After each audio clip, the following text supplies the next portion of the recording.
Bismillah. Bismillahirrahmanirrahim. Assalamualaikum warahmatullahi wabarakatuh. Selamat datang teman-teman. Ini adalah materi pertemuan yang ke-6, di mana pertemuan sebelumnya kita sudah membahas mengenai apa itu pasar uang dan pasar barang. Pertemuan kali ini kita akan mencoba membahas mengenai sistem ekonomi terbuka. Nah, kemarin sebelumnya kita sudah belajar ya mengenai ada berapa macam sih sistem perekonomian. Itu ada 2 macam. Yang pertama ada sistem ekonomi yang tertutup, dan yang kedua ada sistem ekonomi yang terbuka. Nah, untuk sistem perekonomian tertutup sendiri, kemarin kita sudah lihat bahwasanya sistem perekonomian tertutup ada 2 macam, yaitu sistem perekonomian tertutup dengan 2 sektor, yaitu rumah tangga dan perusahaan, dan sistem ekonomi yang tertutup dengan 3 sektor, yaitu rumah tangga, perusahaan, dan pemerintah. Selanjutnya, kita akan melihat bagaimana sih sistem perekonomian terbuka. Nah, untuk secara pengertian, perekonomian terbuka adalah perekonomian yang melibatkan diri dalam perdagangan internasional, yaitu ekspor dan impor, baik barang dan jasa, serta modal dengan negara-negara lain. Jadi ada ikut campur peran serta negara lain, dalam artian di sini nanti akan ada faktor ekspor dan impornya. Di mana pada sistem perekonomian terbuka terdapat kemungkinan dari produsen untuk melakukan kegiatan ekspor barang dan produk dagangan dengan tujuan pasar-pasar di negara lain, atau sebaliknya, melakukan kegiatan impor atas bahan mentah dan bahan penolong serta mesin atau barang jadi dari luar negara. Nah, kita lihat secara garis besar gitu ya, perekonomian terbuka nanti melibatkan perekonomian dalam negeri dan perekonomian dari luar negeri, sehingga terjadi adanya perdagangan internasional, baik itu dalam negeri nanti ketika dalam negeri melakukan ekspor ataupun impor, ataupun dari luar negeri sama melakukan ekspor ataupun impor, sehingga nanti pada perdagangan internasional di sini kita tinggal melihat bagaimana jumlah neraca perdagangan dan bagaimana jumlah neraca pembayarannya. Dilihat dari perhitungan antara ekspor dan impornya, seperti itu. Nah, selanjutnya kita lihat faktor-faktor yang dapat menyebabkan perdagangan internasional. Nah, faktor apa saja sih yang menyebabkan perdagangan internasional atau perdagangan antar negara? Yang pertama adalah perbedaan dalam faktor produksi. Jelas ya, kalau faktor produksi dari satu negara bisa jadi berbeda dengan negara yang lain. Terus yang kedua, motif keuntungan yang diperoleh dalam perdagangan. Bisa jadi motifnya adalah keuntungan yang lebih tinggi ketika dia menjual barangnya ke negara lain. Nah, yang ketiga adalah perbedaan dalam tingkat kelangkaan. Misal di Indonesia banyak batu bara, di Singapura enggak, seperti itu. Terus ada juga perbedaan komparatif dari harga barang dan perbedaan dalam kemampuan untuk produksi. Nah, ini adalah faktor-faktor yang menyebabkan perdagangan internasional. Nah, untuk perekonomian terbuka itu sendiri biasa disebut dengan perekonomian 4 sektor, di mana perekonomian dalam 4 sektor itu dibagi menjadi 4. Yang pertama ada sektor rumah tangga, di mana sektor rumah tangga terdiri dari sekelompok individu yang dianggap homogen dan identik. Nah, yang kedua adalah sektor perusahaan yang terdiri dari sekelompok perusahaan yang memproduksi barang dan layanan, baik barang ataupun jasa. Yang ketiga ada sektor pemerintah yang memiliki kewenangan politik untuk mengatur kegiatan masyarakat dan perusahaan. Dan yang keempat ada sektor asing, yaitu sektor ekonomi dunia, di mana ekonomi melakukan transaksi ekspor dan impor. Nah, kita lihat satu persatu. Untuk sektor rumah tangga. Nah, bagaimana sih hubungan sektor rumah tangga dengan perusahaan? Pada awalnya rumah tangga menjual SDM atau sumber daya manusia yang dimilikinya kepada perusahaan. Nah, nanti dari interaksi antara rumah tangga dan perusahaan dipertemukan pada pasar tenaga kerja, di mana rumah tangga nanti menyediakan SDM atau tenaga kerjanya, dan perusahaan nantinya akan memberikan upah kepada rumah tangga seperti itu. Kemudian dari menjual SDM tersebut, rumah tangga nanti mendapatkan penghasilan yang terdiri dari sewa, bunga, upah, dan profit. Nah, hal ini nanti dipertemukan dalam pasar uang dan lembaga keuangan. Selanjutnya, hubungan rumah tangga dengan pemerintah. Nah, nanti dalam hubungan ini rumah tangga menyetorkan sejumlah uang sebagai pajak kepada pemerintah dan rumah tangga menerima eh, berupa gaji, bunga, penghasilan non balas jasa dari pemerintah atau berupa hasil dari pajak seperti itu. Ketika rumah tangga nanti mempunyai penghasilan, dia dikenakan pajak, pajaknya dibayarkan kepada pemerintah. Terus, bagaimana hubungan rumah tangga dengan negara lain? Nah, untuk mencapai hubungan dengan negara lain, rumah tangga harus melewati pasar barang dan pasar luar negeri, di mana nanti rumah tangga bisa mengimpor barang dan jasa dari luar negeri untuk memenuhi kehidupannya. Bisa jadi dari pihak rumah tangga nantinya membutuhkan barang-barang yang diproduksi oleh luar negeri. Seperti itu. Ini dari sektor rumah tangganya. Selanjutnya kita lihat dari sektor perusahaan. Bagaimana sih hubungan perusahaan dengan rumah tangga? Nah, hubungan perusahaan dengan rumah tangga yang pertama adalah perusahaan menghasilkan produk berupa barang dan jasa yang dikonsumsi oleh masyarakat. Perusahaan mendapatkan penghasilan dari penjualan produknya, dan interaksi tersebut ditemukan dalam pasar barang, di mana pasar barang adalah pasar yang mempertemukan penawaran dan permintaan barang dan jasa.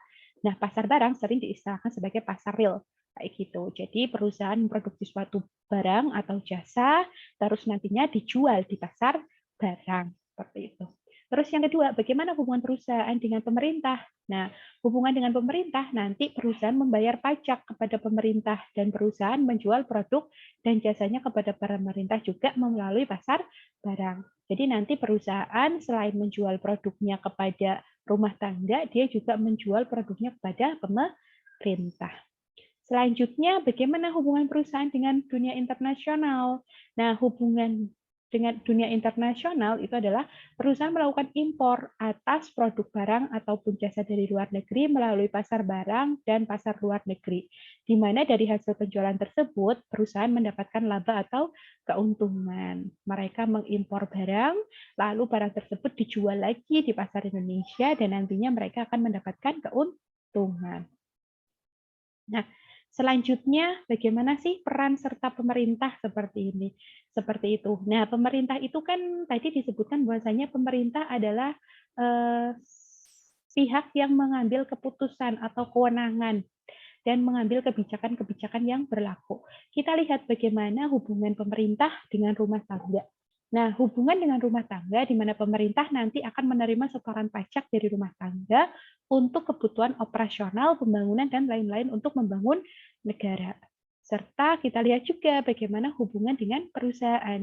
Oh, ternyata pemerintah juga mendapatkan pajak dari perusahaan, dan pemerintah juga membeli produk dari perusahaan berdasarkan dana anggaran belanja yang ada. Jadi nanti pemerintah mendapatkan pajak dari rumah tangga dan juga mendapatkan pajak dari perusahaan. Lalu kita lihat bagaimana peran sektor negara lain atau negara internasional. Nah, hubungannya dengan rumah tangga nanti gitu ya, dunia internasional atau negara-negara lain, mereka itu menyediakan barang dan jasa untuk kepentingan rumah tangga yang dilakukan di pasar luar negeri, dari pasar luar negeri masuk ke dalam pasar barang dalam negeri, sehingga produk yang dihasilkan dapat dibeli oleh rumah tangga. Sehingga dari transaksi jual beli tersebut negara lain mendapatkan laba atau keuntungan. Sehingga ada impor barang masuk ke dalam negeri, lalu nanti barang tersebut diperjualbelikan di dalam negeri sehingga sektor rumah tangga bisa membeli barang tersebut. Terus yang kedua adalah hubungannya dengan perusahaan. Nah, di mana dunia internasional atau negara lain mengekspor produknya kepada bisnis-bisnis perusahaan. Nah, aliran barang dan jasa melalui pasar luar negeri lalu masuk ke pasar barang. Nah, dari proses tersebut nanti juga dihasilkan suatu laba. Nah, mungkin negara lain butuh barang dari perusahaan yang ada di Indonesia. Ataupun sebaliknya nanti perusahaan yang ada di Indonesia ternyata butuh barang dari perusahaan yang ada di luar negeri. Nah, nantinya sama-sama mendapatkan berorientasi pada keuntungan seperti itu. Nah, sekarang kita lihat bagaimana siklus aliran pendapatan perekonomian 4 sektor. Nah, seperti yang tadi sudah dijelaskan, bahwasanya nanti pemerintah mendapatkan pemasukan dari pajak perusahaan dan rumah tangga, dari pajak perusahaan ataupun pajak individu, di mana nanti juga pemerintah juga bisa jadi menggunakan produk baik barang ataupun jasa dari perusahaan, seperti itu. Nah, pemerintah juga nanti bisa membayar, maksudnya bisa menggunakan SDM yang ada pada rumah tangga, sehingga nanti dari rumah tangga mendapatkan penghasilan. Begitu juga nanti rumah tangga bisa menyediakan sumber daya manusia, sehingga nanti perusahaan wajib untuk membayar gaji, upah, sewa, dan keuntungan kepada pihak rumah tangga. Dan di sini teman-teman bisa lihat, nanti ketika perusahaan istilahnya itu butuh barang kayak gitu ya, mereka bisa melakukan ekspor dari luar negeri. Nah, kalau mereka mau mengeluarkan nanti mereka mengekspor barangnya ke luar negeri. Nah, kalau nanti juga bisa juga nanti terjadi impor barang dari luar negeri seperti itu. Dan ini berhubungan dengan penanaman modal dan lembaga keuangan. Nah, di mana lembaga keuangan nantinya dari sektor rumah tangga seluruh pendapatannya tidak digunakan untuk konsumsi semua, tetapi digunakan juga untuk tabungan, dikumpulkan di lembaga keuangan, dan nantinya dari lembaga keuangan itu memberikan pinjaman kepada penanaman modal, sehingga nanti dari pihak lembaga keuangan juga mendapatkan keuntungan. Kurang lebih seperti itu ya. Nah, untuk siklus aliran pendapatan perekonomian terbuka, di mana perekonomian terbuka atau perekonomian empat sektor adalah suatu sistem ekonomi yang melakukan kegiatan ekspor dan impor dengan negara-negara lain di dunia ini. Karena kegiatan ekspor dan impor merupakan bagian yang penting dalam kegiatan setiap perekonomian. Nah, dalam ekonomi yang melakukan perdagangan luar negeri, aliran pendapatan dan pengeluaran dapat adalah sebagai berikut. Satu, apabila aliran pendapatan dan pengeluaran diperhatikan, maka akan didapati bahwa aliran yang berlaku dalam perekonomian terbuka adalah berbeda dengan perekonomian tiga sektor sebagai akibat dari wujudnya kegiatan ekspor dan impor. Nah, secara fisik, eksportir diartikan sebagai pengirim dan penjual barang-barang buatan dalam negeri ke luar negara-negara lain, atau pengiriman ini akan menimbulkan aliran pengeluaran yang masuk ke sektor perusahaan. Dengan demikian, pengeluaran agregat akan meningkat sebagai akibat dari kegiatan mengekspor barang dan jasa, dan pada akhirnya keadaan ini akan menyebabkan peningkatan dalam pendapatan nasional. Jadi, ketika nilai ekspor naik, maka nilai pendapatan nasional juga akan naik. Nah, yang kedua, secara fisik, impor merupakan pembelian atau pemasukan barang dari luar negeri ke dalam negeri atau ke dalam suatu perekonomian, di mana aliran barang ini akan menimbulkan aliran keluar dari aliran pengeluaran dari sektor rumah tangga ke sektor perusahaan. Nah, aliran keluar ini yang akan dapat menyebabkan menurunnya pendapatan nasional. Seperti itu. Nah, untuk ekspor dan impor itu mempengaruhi kegiatan dalam suatu perekonomian dan sirkulasi pendapatan yang berlaku, di mana penggunaan faktor-faktor oleh sektor perusahaan akan mewujudkan aliran pendapatan ke sektor rumah tangga. Aliran pendapatan ini meliputi gaji dan upah, sewa, bunga, dan keuntungan lainnya. Sehingga dapat disimpulkan bahwasanya dalam perekonomian terbuka, pengeluaran agregat meliputi 5 jenis pengeluaran. Yang pertama adalah pengeluaran konsumsi rumah tangga ke atas barang-barang yang dihasilkan dalam negeri atau dalam konsumsi dalam negeri.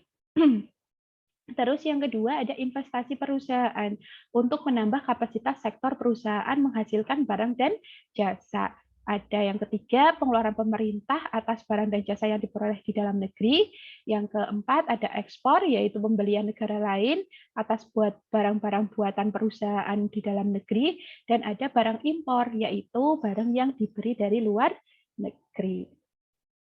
Nah, dengan demikian, komponen pengeluaran agregat dalam perekonomian terbuka adalah pengeluaran rumah tangga atas barang buatan dalam negeri, investasi, pengeluaran pemerintah, dan pengeluaran atas barang-barang dalam negeri, di mana pengeluaran agregat dinyatakan sebagai pengeluaran agregat adalah konsumsi dalam negeri ditambah dengan investasi, ditambah dengan pengeluaran pemerintah, ditambah dengan ekspor, ditambah dengan impor. Nah, ketika kita berbicara mengenai perekonomian terbuka, maka kita akan berbicara mengenai ekspor dan impor, di mana ekspor itu terjadi jika suatu negara melakukan ekspor barang dan jasa ke negeri lain, maka ia harus memproduksi barang dan jasa melebihi jumlah produksi yang diperlukan di dalam negeri. Karena apa? Karena harus mengirimkan ke negara lain. Dengan meningkatnya jumlah produksi barang dan jasa yang dihasilkan oleh suatu negara, maka hal ini juga dapat meningkatkan pendapatan nasional negara tersebut. Jadi ketika ekspor naik, maka pendapatan nasional juga akan naik. Nah, karena ekspor merupakan salah satu jenis pengeluaran agregat, sehingga dapat mempengaruhi tingkat pendapatan nasional yang akan dicapai oleh suatu negara. Apabila ekspor meningkat, maka pengeluaran akan meningkat pula, dan keadaan ini selanjutnya akan menaikkan pendapatan nasional. Namun sebaliknya, jika pendapatan nasional tidak dapat mempengaruhi besar kecilnya ekspor. Namun sebaliknya, pendapatan nasional, ibaratnya jumlah pendapatan nasional itu tidak dapat mempengaruhi jumlah kenaikan ekspor. Apabila pendapatan nasional bertambah, maka ekspor belum tentu meningkat. Karena apa? Bisa jadi terdiri dari yang lain. Karena Y sama dengan C ditambah I ditambah G ditambah X ditambah M. Ini untuk pengeluaran agregatnya tadi ya. Nah, terus atau sebesar ekspor dapat meningkatkan atau mengalami perubahan meskipun pendapatan nasionalnya berubah, karena istilahnya itu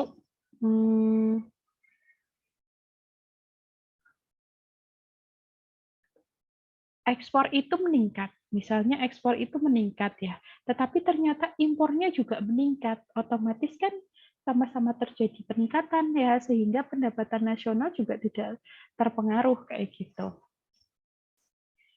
Nah, terus yang kedua adalah mengenai impor, di mana dalam analisis makroekonomi diasumsikan bahwa faktor yang mempengaruhi besar kecilnya pembelian barang dari dalam negeri atau impor suatu negara adalah kemampuan membayar atau daya beli negara tersebut terhadap barang impor. Makin tinggi kemampuan membayar atau daya belinya, maka tinggi pula impor yang dapat dilakukan.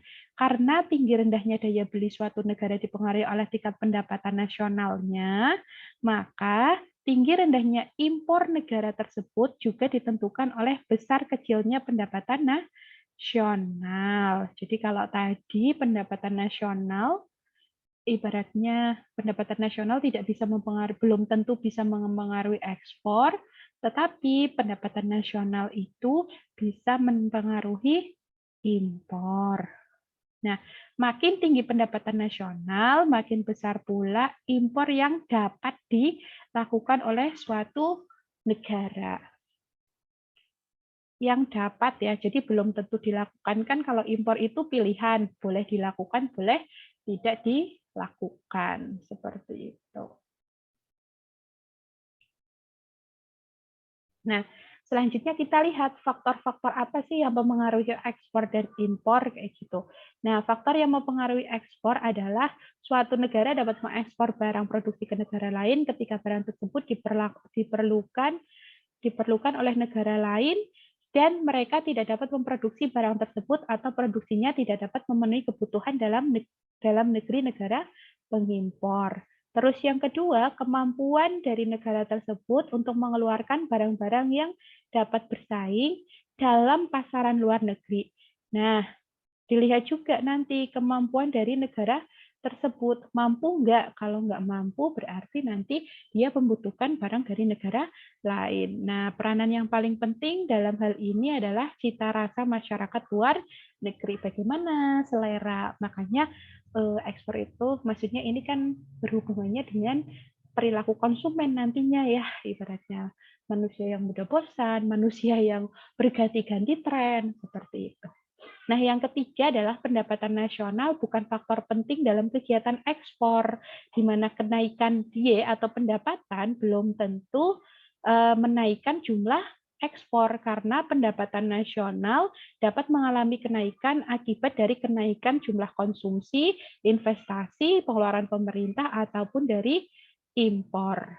Nah, ekspor sama halnya dengan investasi perusahaan dan pengeluaran pemerintah, yaitu jumlahnya tidak ditentukan oleh pendapatan nasional. Seperti itu.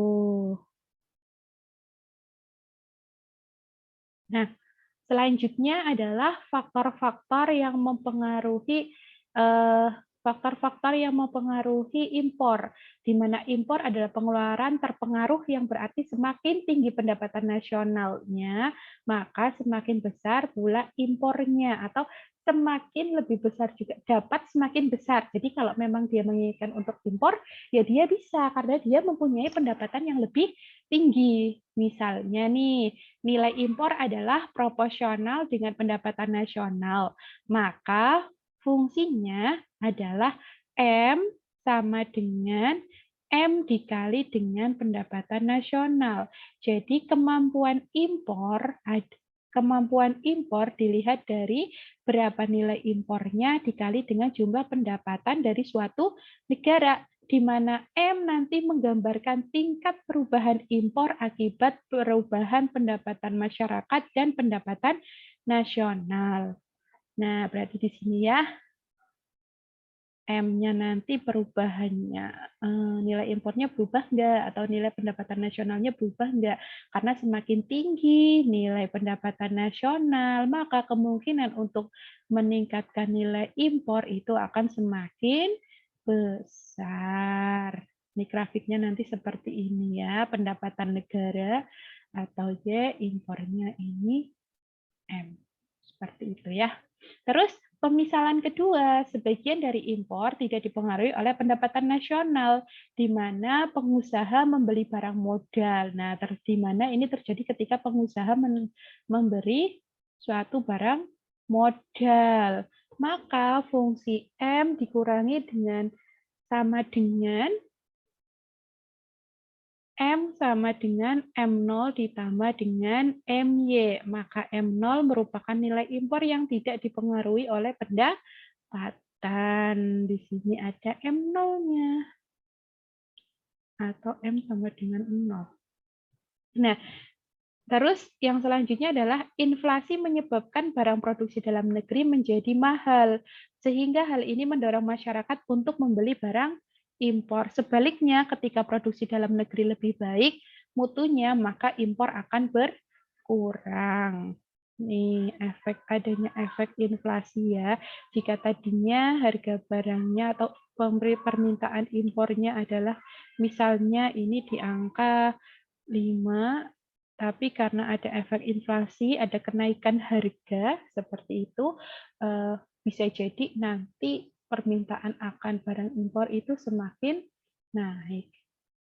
Tetapi ketika nanti inflasi menurun atau kemampuan menghasilkan barang di Indonesia itu lebih baik, kayak gitu ya, atau kualitas barang di Indonesia itu lebih naik, maka nilai dari M atau nilai dari impornya akan menurun. Jadi faktor yang pertama adalah ketika barang tersebut, pertama dilihat dari pendapatan ya. Kalau pendapatannya naik, bisa jadi nanti nilai impornya juga naik. Tetapi bisa juga nilai impornya bisa turun karena apa? Karena kualitas barang di dalam negeri itu lebih baik seperti itu. Kalau enggak dipengaruhi oleh inflasinya atau kenaikan harganya. Ini bukan barang ya. Kalau barang itu yang ini jumlah pendapatannya.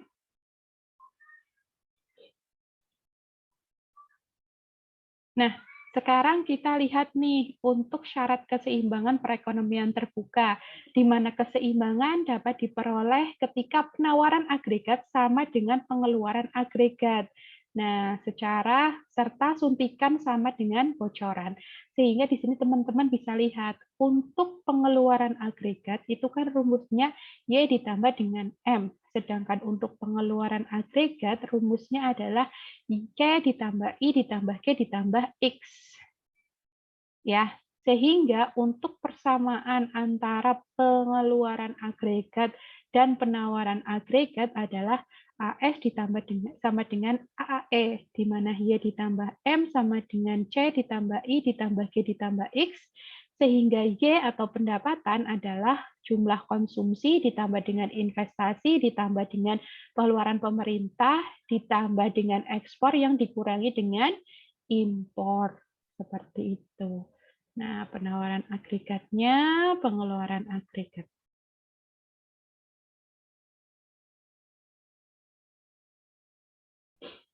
Nah, selanjutnya teman-teman bisa lihat, tadi kan Y sama dengan pendapatan sama dengan jumlah yang dikonsumsi ditambah dengan Y sama Y atau pendapatan sama dengan jumlah C konsumsi rumah tangga ditambah dengan saving ditambah dengan tax atau pajaknya. Berapa jumlah pajak yang harus dibayarkan. Itu masuk ke dalam pendapatan. Di mana C adalah pengeluaran rumah tangga untuk membeli barang dalam negeri dan barang impor. Sehingga Y sama dengan konsumsi ditambah dengan investasi, ditambah dengan pengeluaran pemerintah, ditambah dengan ekspor, dikurangi dengan impor.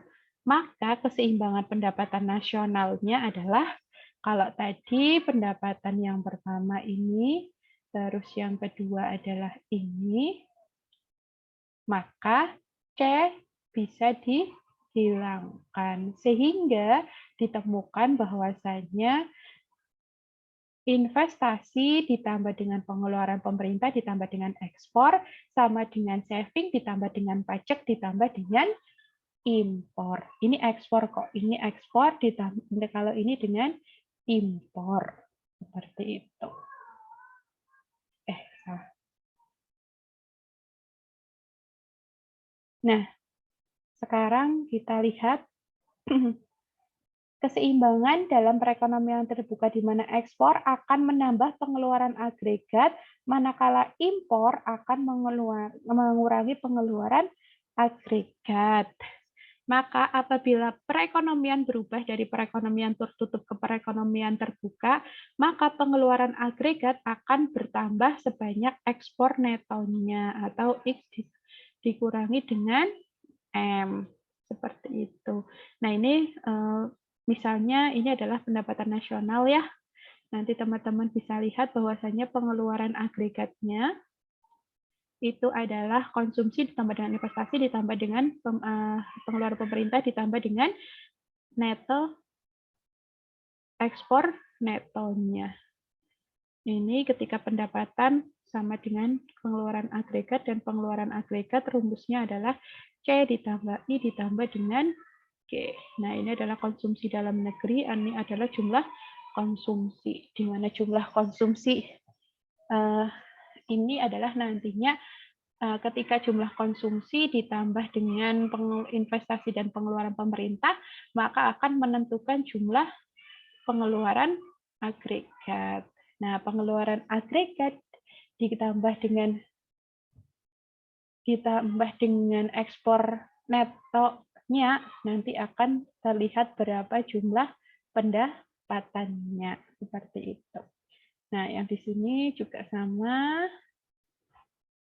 di mana dengan pendekatan suntikan bocoran itu menggunakan adanya pajak seperti itu. Suntikan bocoran itu adalah adanya pajak ya, peran serta pemerintah juga. Nah, nanti di sini ketika berbicara mengenai Y secara perusahaan, secara global itu sebenarnya kan investasi ditambah dengan pengeluaran pemerintah, terus nanti juga pengeluaran pemerintah ditambah dengan ekspor, sehingga saving ditambah dengan pajak itu juga adalah pengeluaran rumah tangga kan. Ini pengeluaran perusahaan dan ini pengeluaran rumah tangga. Sehingga Y ini adalah C ditambah I ditambah G ditambah T ditambah X. Nanti ini pendekatan suntikan bocorannya.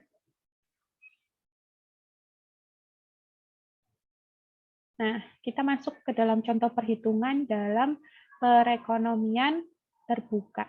Dalam suatu perekonomian terbuka, terdapat sebuah data fungsi konsumsinya adalah C sama dengan 500 ditambah 0,2 YD, atau konsumsi dalam YD adalah konsumsi dalam negeri dikurangi dengan T. Gitu kan nanti. Pajaknya sebesar 20% dari pendapatan nasional, 0,5 dari Y-nya, terus I-nya sebesar 50 dan G-nya sebesar 1000, ekspornya 800, impornya 10% dari pendapatan nasional. Nah, nanti kan pendapatan nasional. Kalau di sini dimisalkan pendapatan nasionalnya adalah 6.000, maka kita lihat satu persatu.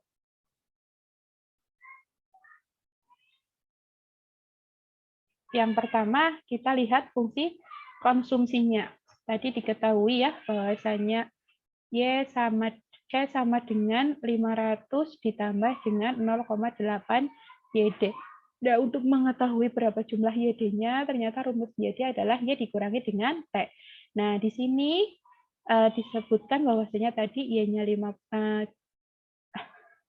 K-nya sama dengan 500 ditambah 0,8 dikali dengan Y dikurangi dengan 0,25 Y. Berarti kan 500 nanti 0,8 dikali dengan 0,75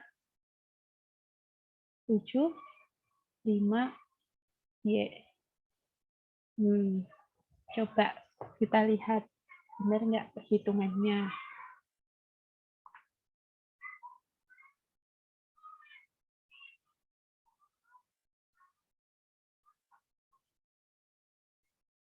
Nol koma 8 dikali dengan 0,75. Ya, hasilnya 0,6 Y. Berarti persamaan C adalah C sama dengan 500 ditambah dengan 0,5 Y. Kita belum tahu pendapatannya ya. Terus selanjutnya kita lihat berapa jumlah pendapatan nasional pada keseimbangan, di mana Y sama dengan konsumsi ditambah I ditambah G ditambah X ditambah dengan M. Tadi nilai C-nya 500, nilai I-nya atau investasinya adalah 0,6, pengeluaran pemerintah 500, terus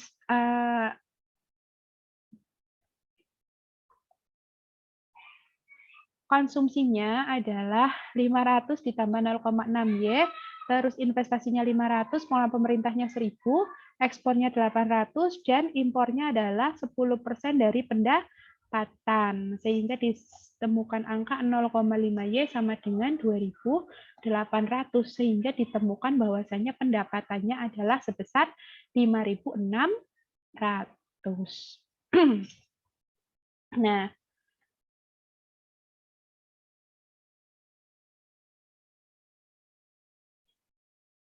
selanjutnya kita lihat perubahan untuk mencapai kesempatan kerja penuh apabila pajak diturunkan menggunakan asumsi nilai pajak pada kesempatan kerja penuh, yaitu T dengan pendapatan nasional sebesar 6.000. Jadi di sini diketahui bahwasanya pendapatan nasionalnya 6.000. Berarti Y sama dengan C ditambah I ditambah G ditambah X dikurangi M. Berarti 6.000 sama dengan 500 ditambah 0,8 YD ditambah dengan 500 ditambah dengan 1000 ditambah dengan 800 dikurangi dengan 0,1. Berarti 6.000 sama dengan 2.800 ditambah 0,8 Y 0,8 Y dikurangi dengan T atau pendapatan dikurangi dengan pajak. Pajak nanti dikurangi dengan 0,1 Y sehingga 6.000 sama dengan 2.800 ditambah 0,8 Y dikurangi dengan 0,8 T. Tinggal dijabarkan aja dulu. Nanti dikurangi dengan 0,1 Y. Sehingga 6.000 sama dengan 2.800 ditambah dengan 0,8 dikali dengan 6.000 tadi jumlah pendapatannya dikurangi dengan 0,8 T besaran pajaknya dan dikurangi dengan besaran impor impornya tadi yang 10% dari pendapatan, berarti 0,1 dikali dengan 6.000.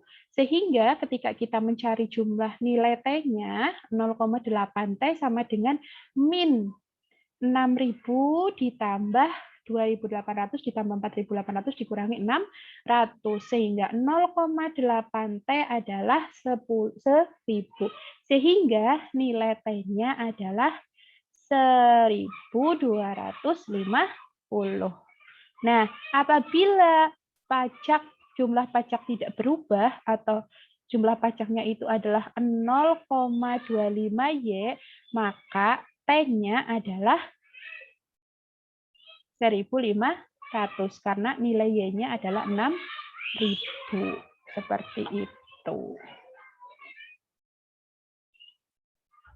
Ini adalah nilai pajak yang sebenarnya. Dan ini kan ketika nilai pajak diturunkan.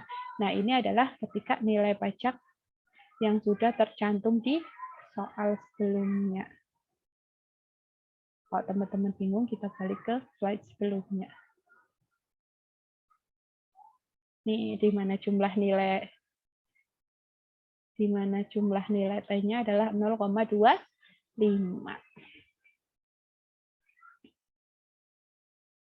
Ini kan ketika tidak terjadi penurunan, tadi kan ketika terjadi penurunan.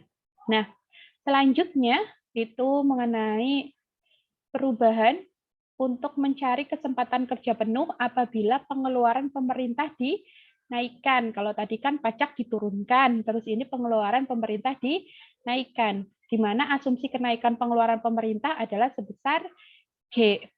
Nah, di sini teman-teman bisa lihat untuk pendapatan nasionalnya atau pendapatan sama dengan C ditambah I ditambah G ditambah dengan X dikurangi M, di mana Y itu 6.000 tadi ditambah dengan konsumsi adalah 500, 0,6-nya kali 6.000 ditambah pemerintahnya itu 500, terus ditambah dengan nilai,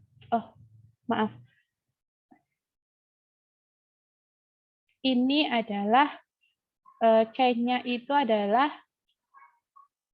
500 ditambah 0,5Y ditambah dengan 500 pengeluaran investasi, itu nilai investasi, terus ditambah dengan G ditambah dengan nilai ekspor dan impornya. Terus 500 dikali dengan 0,6 dikali dengan 6.000 ditambah dengan 500 ditambah dengan G sama ditambah dengan 800 ditambah dengan nilai ekspornya atau impornya. Sehingga didapatkan nilai 6.000 sama dengan 500 tambah 3.600 tambah 500 tambah 800 tambah 600. Sehingga nilai G adalah min 6.000 ditambah 4.800. Seperti itu. Sehingga nilai G-nya adalah 1.200. Sehingga dari perhitungan di atas, untuk pencapaian kesempatan kerja yang penuh, maka pengeluaran pemerintah harus dinaikkan sebesar 200. Karena tadinya kan 1.000. Terus ini untuk mendapatkan perhitungan pengeluaran pemerintah yang maksimal, itu adalah 1.200. Sehingga kenaikannya adalah 200. Sama kayak tadi. Pajaknya ya. Pajaknya itu kalau yang tadi ini kan untuk pajak ketika pajak diturunkan kayak gitu ya. Terus kalau ini kan pajak yang sebenarnya adalah 0,25Y seperti itu.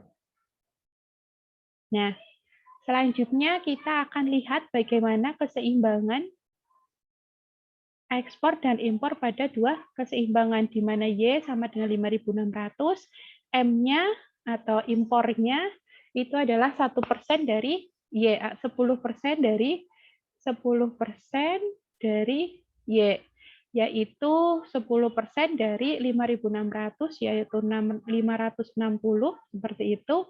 Nah, maka ekspor melebihi impor terdapat kelebihan atau surplus pada neraca pembayaran, di mana tadi kalau yang pertama Y-nya itu 5.600, jika diketahui yang kedua ya ekspornya adalah 6.000, maka nilai M-nya adalah 0 kali 6.000 atau 600, sehingga 40 lebih tinggi, 40 lebih tinggi.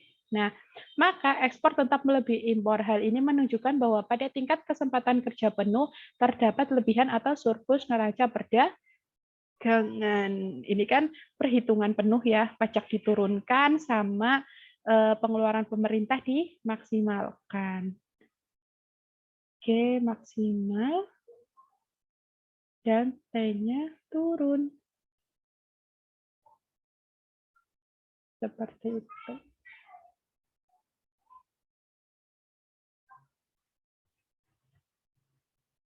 Nah, sekarang kita lihat apa sih kalau tadi kan dengan adanya ekspor dan impor itu menyebabkan adanya perdagangan internasional kayak gitu ya. Nah, sebenarnya perdagangan internasional itu terjadi itu karena apa sih? Nah, penyebab terjadinya perdagangan internasional pada sistem perekonomian terbuka yang pertama adalah karena adanya perbedaan kondisi produk. Yang kedua adalah menghemat biaya produksi. Yang ketiga, perbedaan tingkat selera. Dan yang keempat, adanya prinsip perbandingan keunggulan atau comparative advantage, di mana pada perbedaan kondisi, alasan perbedaan kondisi suatu produk ini yang lebih cenderung mengarah pada kualitas produk juga menjadi alasan terjadinya perdagangan nasional. Misalnya, salah satu negara yang mempunyai iklim tropis tentunya memiliki kemampuan untuk memproduksi pisang, kopi dengan kualitas yang lebih maksimal, kemudian diperdagangkan keluar dan ditukar dengan berbagai macam barang dan jasa dari negara lain. Terus alasan untuk menghemat biaya produksi. Hal ini juga menjadi alasan bagi produsen untuk melakukan perdagangan secara internasional. Dan sebenarnya inti dari alasan ini adalah untuk menekan tingginya biaya produksi dengan cara menghasilkan produk dalam skala jumlah yang besar. Seperti itu. Nah, yang ketiga adalah adanya perbedaan tingkat selera. Ya, walaupun misalnya kondisi suatu produk dari suatu daerah itu sama, perdagangan internasional tetap mungkin akan terjadi apabila masing-masing penduduk di suatu negara memiliki selera yang berbeda. Ini udah masuk ke dalam perilaku konsumen ya. Contohnya, dua negara yang menghasilkan daging. Yang satu adalah produsen daging sapi dan yang satu adalah produsen daging ayam. Jika produsen daging sapi memiliki selera terhadap daging ayam dan sebaliknya, tentu proses impor dan ekspor akan terjadi sehingga akan ada pertukaran seperti itu. Nah, yang keempat adalah adanya prinsip perbandingan keunggulan. Nah, maksud dari prinsip ini adalah suatu negara cenderung akan lebih berspesialisasi untuk menciptakan produk dan mengekspornya ke luar negeri yang dirasa pembuatan produk di negaranya itu memakan biaya yang relatif lebih rendah daripada yang dibuat di negara lain. Sebaliknya, suatu negara akan lebih memilih untuk mengimpor produk jika biaya produksi yang untuk menghasilkan produk tersebut dinilai relatif tinggi atau kurang efisien jika dibanding dengan produksi di luar di negara sendiri. Jadi dibandingkan dulu ketika mereka melakukan ekspor kayak gitu ya, berarti mereka menganggap bahwa biaya yang ada di dalam negeri itu lebih rendah dibanding dengan biaya yang dikeluarkan ketika mereka membeli barang tersebut dari luar negeri. Kasarannya seperti itu. Membandingkan jumlah biayanya.